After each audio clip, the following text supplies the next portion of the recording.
The flask had remained beside my fire for 3 nights, untouched, unopened, watching. Now I know what you are thinking. Someguy, flasks do not watch.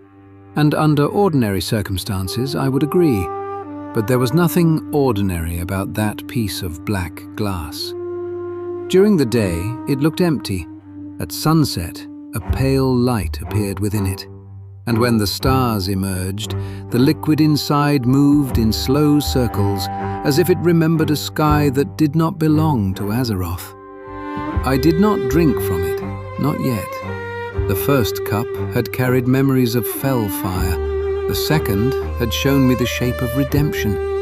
But whatever waited in that flask now felt different, colder, larger. Not a memory, a possibility. The traveler returned before dawn. He did not step from the path this time. He seemed to arrive from the darkness between one breath and the next. The same heavy cloak covered him, the same hood concealed his face, the same bandages hid his eyes. But the glow beneath them had changed. The green ember was still there, yet behind it shimmered something blue-violet, like starlight trapped beneath old wounds. He remained standing at the edge of the fire. You said he did not return home. No. You said he did not fall. No. Then the traveler placed a third cup beside the fire. It did not resemble the first 2. Those had been dark wooden cups, simple things that belonged beside flame and kettle. This one looked carved from midnight crystal. Its surface was black only when viewed directly. Along the rim ran thin silver lines like constellations. Tiny points of blue-white light moved beneath the glass. And when the traveler turned it toward the sky, the stars above us shifted inside it, not reflected, rearranged. This cup does not remember. No? It looks forward. That is usually where sensible folk decide they have had enough to drink. You have never been especially sensible. A fair criticism. The liquid he poured was not green. It was deep blue at the center, violet at the edges, and filled with tiny lights that drifted like stars inside a night sky. No smoke rose from it, no heat. The cup felt cold in my pores.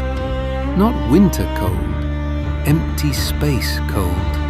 The cold of distance, the cold of things waiting beyond the reach of sunlight. The first cup showed what was.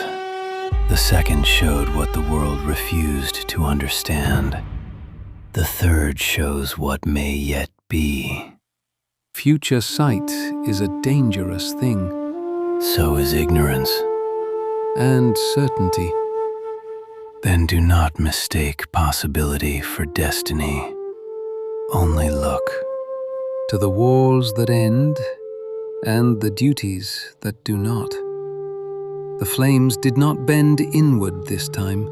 They rose, higher and higher, until every ember became a star. The trees vanished, the earth fell away, and beneath me, Azeroth turned in silence, beautiful, wounded, alive. Then a shadow crossed the world. A sword descended. A titan reached from beyond the sky, and standing before the end of everything was the betrayer. Not seeking forgiveness, not seeking home, seeking the final door, the one that led to Sargeras. There is little comfort in watching the world finally believe you while it burns. For years, Illidan Stormrage had warned that the Legion would return. He had built armies for it, broken laws for it, sacrificed lives, trust, and every remaining path back to the person he had once been.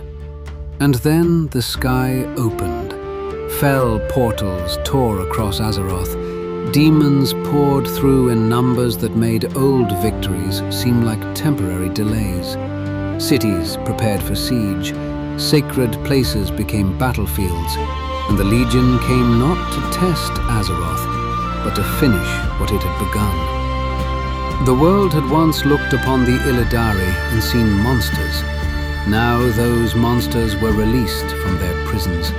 Blindfolded warriors stepped into fell fire. Their tattoos burned, their war glaives rose, and the army Illidan had forged in exile became one of Azeroth's sharpest defenses. We were imprisoned because they feared what we had become. Now they open the doors because they fear what is coming. There was bitterness in that truth, but there was no time to enjoy it. The Legion did not pause so the world could apologize. The Illidari fought, not for praise, not for pardon, for survival. Across broken shorelines and burning skies, demon hunters became the proof of Illidan's terrible vision. They leapt into the enemy's ranks. They closed portals others could not approach. They hunted demons through smoke, shadow, and shattered ground. Every victory carried the same unspoken message.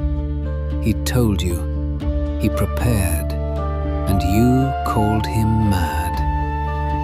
Then Illidan returned, not softened by vindication, not transformed into the smiling hero songs prefer. He returned with the same scars, the same certainty, the same refusal to kneel.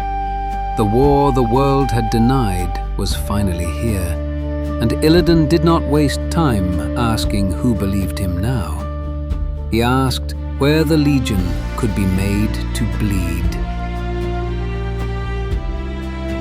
Master. Rise. The Legion still stands. That was Illidan. No embrace, no speech of gratitude, no promise that everything they had endured was now worthwhile. Only the next task. To some, that was cruelty. To the Illidari, it was familiarity. They had not followed him because he made suffering beautiful. They followed because he gave it direction. Illidan stood before Azeroth's defenders as both ally and accusation. His presence asked questions no council wished to answer. Why had they imprisoned his followers? Why had they destroyed the army now saving them? Why did truth become acceptable only after disaster made denial impossible? Illidan did not demand those answers. Perhaps he no longer cared. Or perhaps he understood that history rarely admits guilt while the battlefield is still warm. You returned. The war was unfinished. And when it is finished? Then I will decide what remains. There was no promise of home in his answer, no suggestion that victory would return him to the forests of his birth. Illidan had moved beyond hoping the world would restore what it had taken. He had become something stranger, a man who no longer sought a place among his people, only a purpose no one else could fulfill. Prophecy has a way of becoming arrogant. It begins by telling you what may happen. Then, if allowed, it starts telling you who you must become. Illidan had spent too long beneath the decisions of others to mistake a golden chain for freedom. He was brought before those who believed his scars could be erased, that the darkness within him could be burned away, that he could be remade into a vessel of radiant purpose. To them, it was salvation. To Illidan, it was another prison, a beautiful one, a holy one, but a prison all the same. Your suffering has prepared you. Let the light complete what destiny began. My scars are not flaws for you to erase. You were chosen. I choose myself. He rejected the offered transformation, not because he loved corruption, not because he wished to remain wounded, but because the choice was not his. That distinction mattered more to Illidan than comfort, more than approval, perhaps more than peace. He had sacrificed himself many times, but he would not allow another power to claim ownership of that sacrifice. I will not trade one master for another. Some called it arrogance. Perhaps it was. But after 10,000 years in chains, even a gentle hand upon the shoulder may feel like the beginning of another sentence. Illidan would fight beside the light. He would not belong to it. And with that choice, he turned toward Argus, not as a chosen vessel, as himself.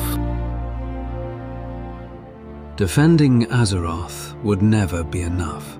The Legion had crossed the stars for ages. Its armies could fall and return. Its commanders could die and rise again.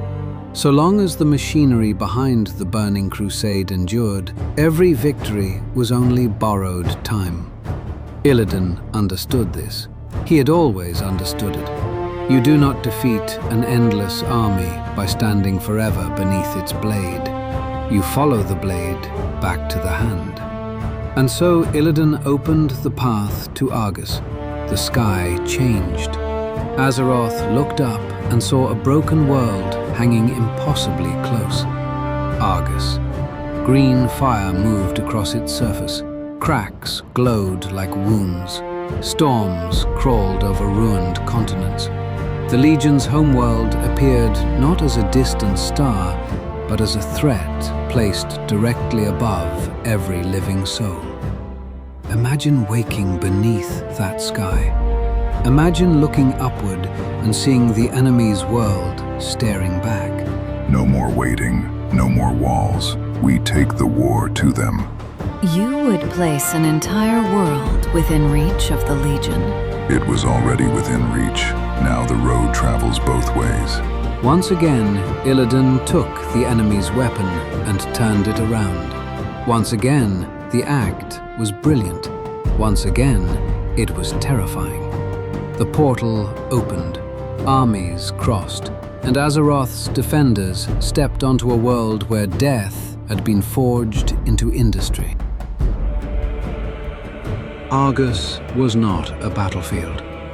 It was a warning that had survived long enough to become a world.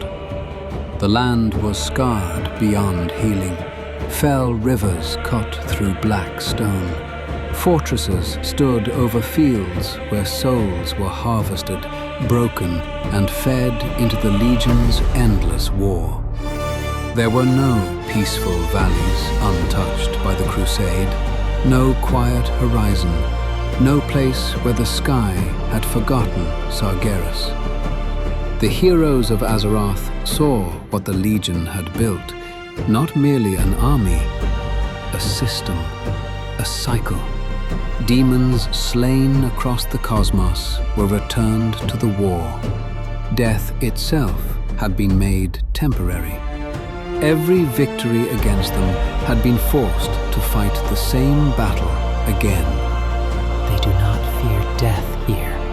Then destroy what returns them. That was the true purpose of Argus. Break the cycle, end the machinery, turn the Legion's immortality into mortality. But there was another truth waiting beneath the ruined world. Argus had not always been a place of torment. It had once held people, cities, hopes, and ordinary lives. The Legion had not created a wasteland from nothing. It had consumed a world that had once been home. And in that reflection, Azeroth saw its possible future. A world taken, a world emptied, a world remade into a weapon. Illidan looked across the fell-lit ruins and saw the ending he had spent his life trying to prevent. No wonder he did not hesitate. No wonder mercy had become so difficult for him. He had spent too long imagining this fate beneath Azeroth's skies. Now it stood before him in stone and fire. On Argus, different truths marched beneath the same burning sky. The army of the light believed in purpose written across creation, in destiny, in sacred order. The Illidari believed in will, in sacrifice, in surviving the enemy by taking its weapons and refusing its command. Neither side trusted the other completely, but the Legion had little interest in philosophical debate, so light and fell fought together. Golden lances crossed green fire. Radiant warriors advanced beside blindfolded demon hunters. Two visions of salvation, neither willing to admit how much it needed the other. You stand beside the light now. Beside it, not beneath it. Illidan was very particular about prepositions, but his point mattered. Alliance was not surrender. Cooperation was not obedience.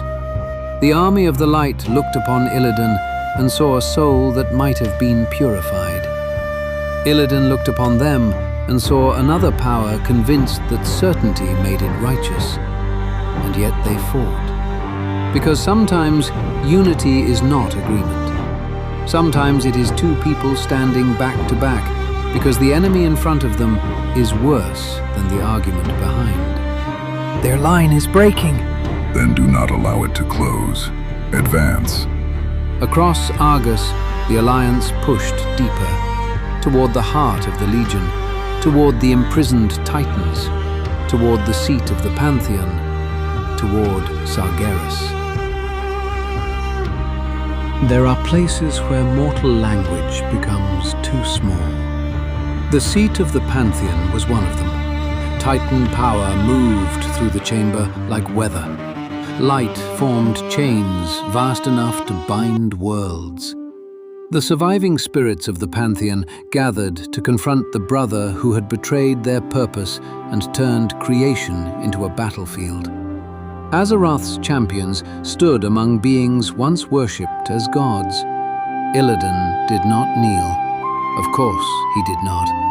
He had met kings, queens, demons, prophets, and powers that called themselves eternal. None had convinced him that size was the same as wisdom. Sargeras must be brought within the circle. Only then can he be bound. The plan was simple in the way cosmic plans often are. Simple to describe, nearly impossible to survive. Draw the Dark Titan close, hold him, bind him with the power of the Pantheon, end the burning crusade. But Sargeras was not a distant idea. He was a presence large enough to turn worlds into shadows, the enemy behind the Legion, the blade behind the War of the Ancients, the force whose name had followed Illidan from the first well to the last battlefield. At last. Not fear, not relief, recognition. Illidan had spent his life moving toward this moment, even when he did not know its shape. The prison waited, the Titans prepared, and Sargeras reached for Azeroth one final time. Victory and catastrophe arrived together. As the Pantheon drew Sargeras toward imprisonment, the Dark Titan turned his fury upon Azeroth. For one impossible moment, the world saw him, a shape beyond scale, fire and armor against the stars, a hand large enough to close around continents, and in that hand, a sword. He drove it into the world. The blade pierced Azeroth.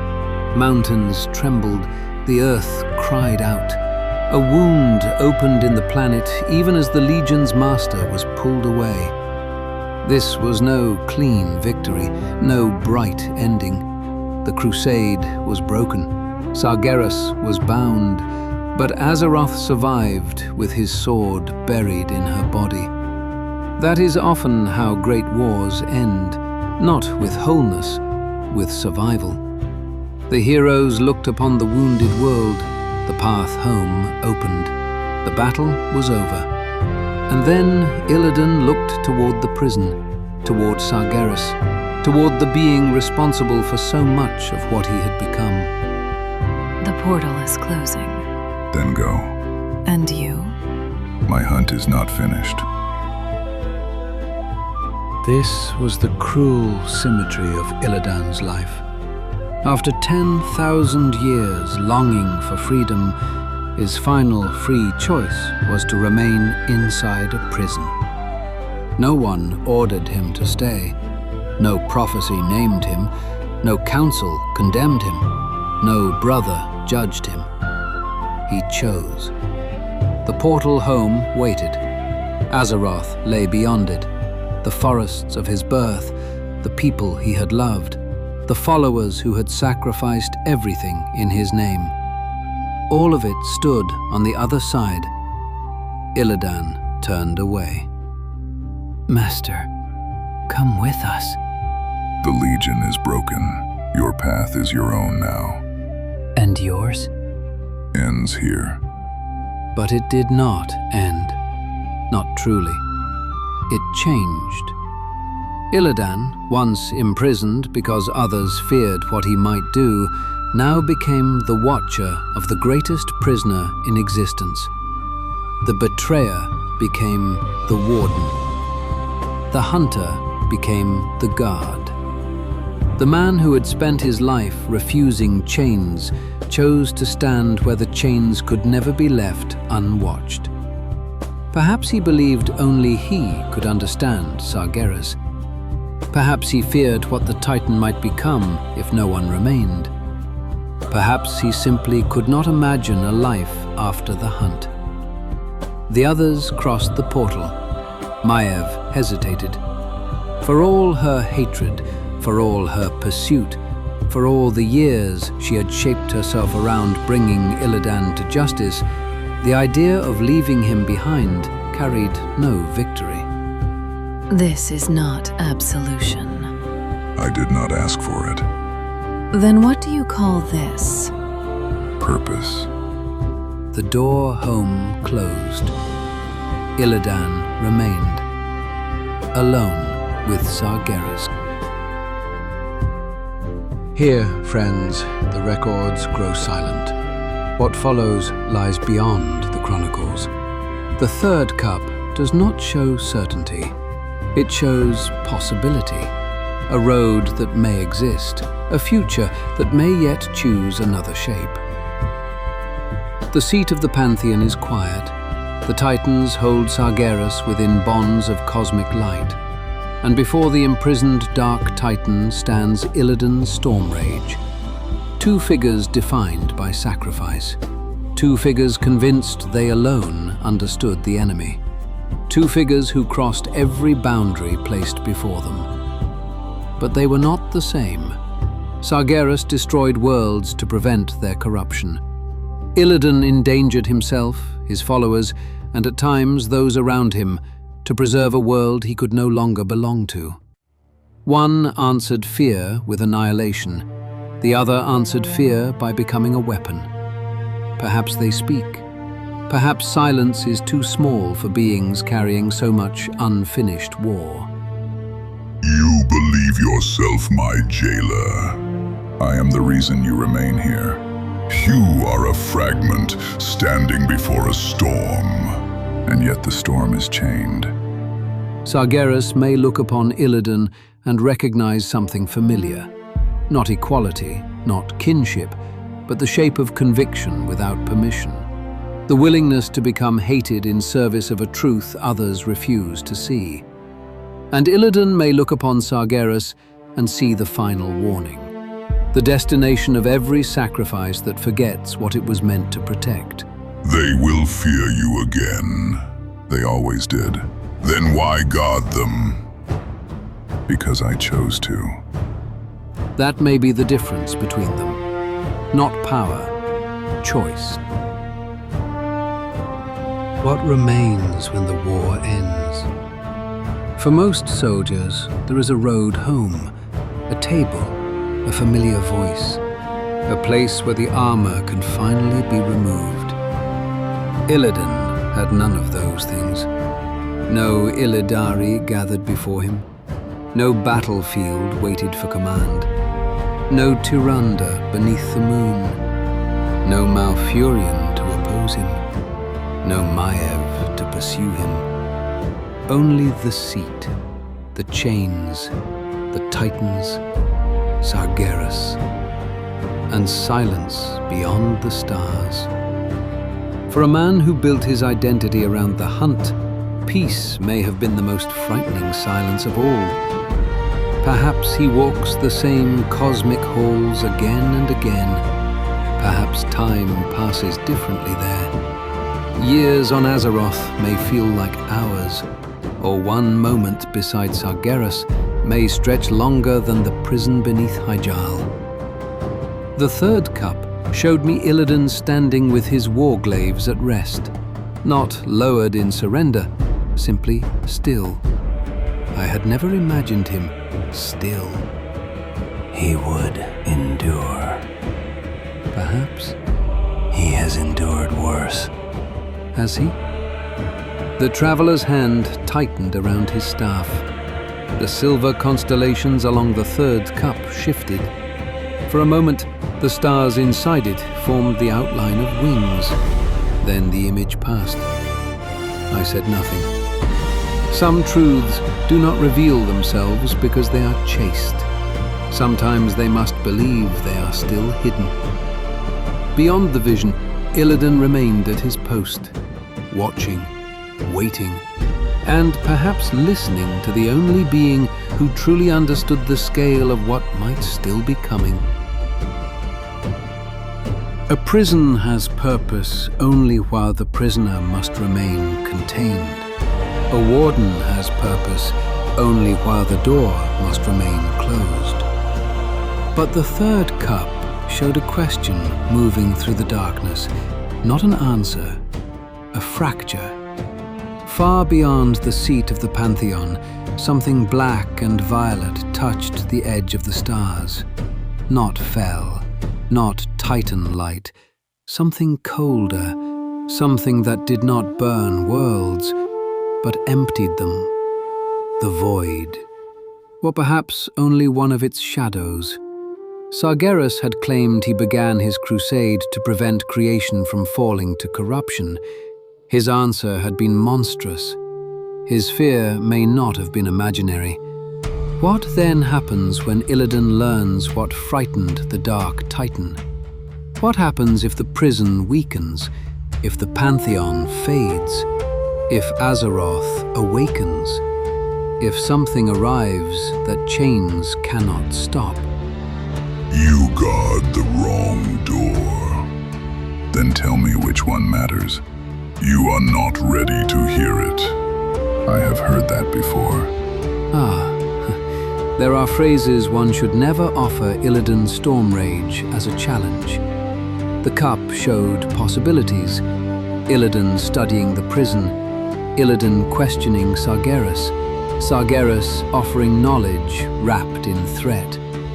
The stars beyond them darkening, and one terrible choice waiting in the distance. Keep the Dark Titan bound, or release him against something worse. The war ended for everyone else. For Illidan, it only became quieter. His watch is not a reward, it is another sacrifice. Perhaps the final one, perhaps only the longest. And if the day comes when the prison door must open, the question will not be whether Illidan trusts Sargeras. The question will be whether existence can survive without him. The stars fell back into the third cup. The seat of the Pantheon vanished. Azeroth returned beneath my feet. The forest came back in pieces. Smoke, pine, cold air, fire. Across from me, the traveler sat motionless. The cosmic cup rested between us. Its blue-violet light had faded, but the silver constellations along its rim continued to move. I set it down carefully. It did not feel cold anymore. It felt watchful. So there he remains, jailer to the being he spent his life preparing to fight. For how long? Until the prison is no longer needed. Or until the prisoner is needed more? That answer carried knowledge the traveler should not have possessed. The fire cracked between us. Inside the cup, the stars rearranged themselves. I saw the seat of the Pantheon, Sargeras bound in light, Illidan standing before him, and beyond them, a thish black-violet fracture opening among the stars. Something moved on the other side, something vast enough to make even the cosmic chains tremble. There are worse things than a locked door, friends. There is the day something arrives that makes you consider opening it. The traveler stood. For one brief moment, the wind caught his cloak. The cloth spread behind him in two long shapes. Not wings, not clearly, only shadows suggesting a truth the fire refused to reveal. Then the cloak settled. The bandages remained. The face remained hidden. Then next time, tell me what would make him release Sargeras. No. No? Next time, traveler, we ask what would make Sargeras agree to help. Then the enemy must be greater than either of them. Perhaps. Or perhaps the enemy is one they have both been waiting for. The fire dimmed. The third cup reflected no past, only stars, only a prison. Only two figures facing the same darkness from opposite sides of a chain. Next time on Illidan Stormrage, the eternal sacrifice, the prison opens.